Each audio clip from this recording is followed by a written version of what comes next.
If you've been looking at homes in Alvin and you've seen the names Deer Trail, Foxwood, or Remington Community, you might be wondering what that area is actually like. Today I'm driving through the neighborhood so you can get a feel for it and see what it looks like if you lived here. And technically, they each have their own name, but Deer Trail and Foxwood are connected, while Remington Community is one long street behind these two neighborhoods.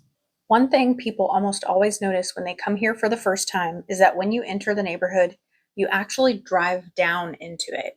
But that's actually part of the drainage design here. The roads sit lower and the homes are built up higher. And of course, when people see that, they sometimes wonder about flooding. During Hurricane Harvey, there was water sitting in the street here for a few days, but to my knowledge, none of the homes in this neighborhood actually had water come into them. So if you're driving in and you notice that dip at the entrance, that's completely normal for this neighborhood. So Deer Trail is the older section towards the front. Most of these homes were built in the 80s and 90s. Then as the area grew, Foxwood was built mostly through the 90s and into the early 2000s. And Remington Community came a little bit later, with most of those homes being built in the early 2000s. So overall, you get a nice mix of homes here. One thing a lot of people notice about this neighborhood is the lot sizes. Since these homes were built in the 80s, 90s, and early 2000s, and back then, builders typically gave you a little bit more space between houses. So compared to a lot of newer communities that are being built today, you'll usually see bigger yards and a little bit more breathing room between the homes. And for a lot of buyers, that's a big plus, especially if you want space for things like a garden, a playset, or just a little bit more backyard. Most of the homes here are one stories, with two-story homes scattered throughout. You'll see a lot of brick homes built on slab foundations.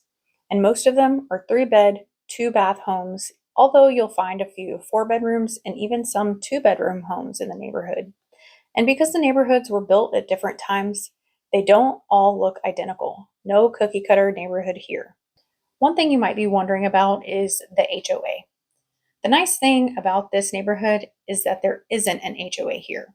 So you don't have the monthly dues and you don't have the same kinds of restrictions that you might see in some of the newer master plan neighborhoods.